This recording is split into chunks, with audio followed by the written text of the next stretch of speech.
Welcome to LOD. LOD is a very, very interesting place, probably one of the most interesting places in Israel.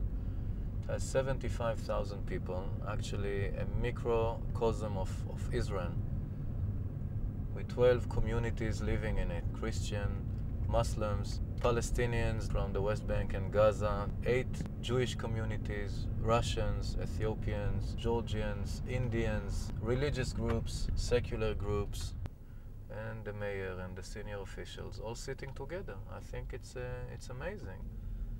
What I'm trying to do is to bring back the power of deciding upon the common future of the people living here back to the people.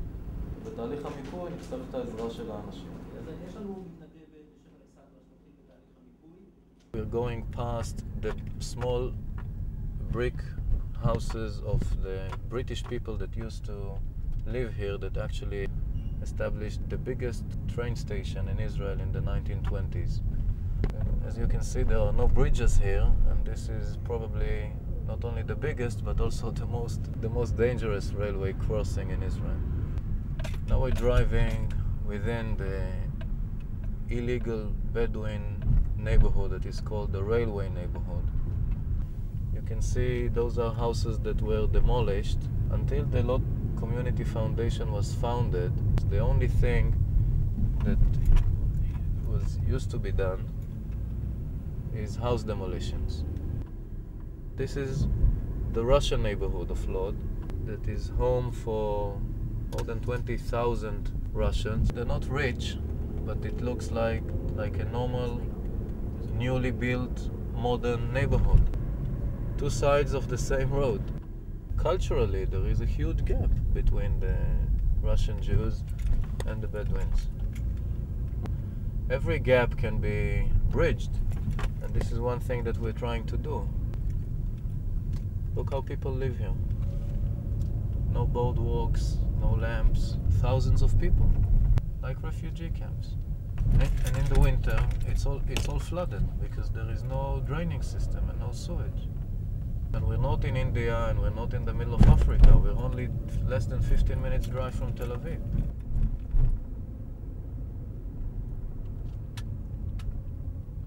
You can just go out from the car and take a photo of the ditch where they pour all their pee and poo just on the open ditch here. You have diseases here that I thought passed in the 19th century. We are in the center of the old city of LOD. This place here could have been the Peace Square, because you have a very unique junction here of a very, very holy church that we are now going to enter, the St. George Cathedral, which is one of the holiest churches in the world. You have the big mosque of LOD, and you have a synagogue in one place. Now, as you can see, it's very dirty and neglected, but it has a lot of potential. LOD is the most ancient city in Israel. It's 8,000 years old. And not only it's 8,000 years old, it used to be the capital of every culture that ruled this place since the Stone Age, the Egyptian times, the Roman times, the Byzantines, the Christians, the Muslims, the Crusaders, the Mamluks, the Turks, and the British. And since 1948, since the War of Independence, it's deteriorating. But we're trying to bring back the glorious days of the past. This is the place where St. George, the patron of England, was buried, and still is. George, who was just a plain George when he was born, not St. George, was a military hero in the Byzantine army about 1800 years ago. And he was a Christian when Christianity was not allowed.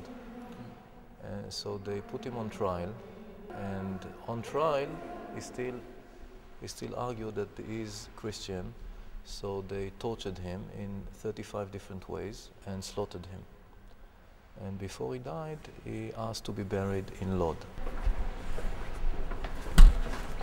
Regarding the place where the saints are buried, in the case of St. George, there is a consensus that that's the only grave of St. George, the famous St. George that slayed the dragon, that is the patron of England and in other European countries.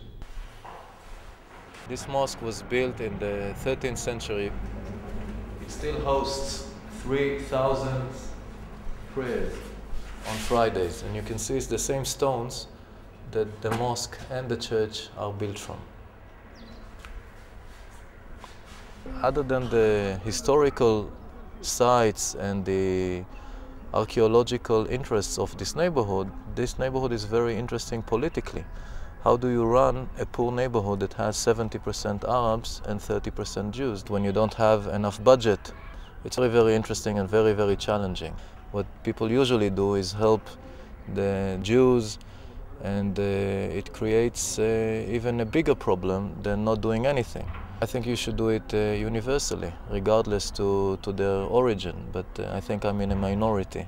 I can guarantee you that at least through the LOD Community Foundation, every money, every budget that we'll manage to collect, it will be divided on the merit on social and economic standards alone, and not regarding the people's origin or belief. The LOD Community Foundation is based on the most stable thing in LOD, which is the local leadership, both the Jewish local leadership and the Arabic local leadership. Now, when I say Jewish and Arab, it's much more diverse than that. All of them are represented within the LOD Community Foundation. In Israel, in no other city, representatives of the local leadership make the decisions about their common future. Sami Wahbani Abu Tarek is one of the leaders of the Arab community here in the neighborhood. The vast majority of the Israeli society is segregated. Jews don't usually work with Arabs, and even if they talk, it's not usually the decision makers that work together. That here, the dialogue is real, is for real, between the Jews and Arabs. I'm not saying that the Jews and Arabs have exactly the same interests, but I think that we managed to identify the common denominator between all the different communities that live here. I think that this is a big challenge, and it will take more than 6 months or several years to create a role model out of the LOD Community Foundation. But you have to start somewhere. If we manage to create something here together, Jews and Arabs, I think we can then duplicate it and transfer it to the entire Middle East. I think that the differences are the beauty of this place.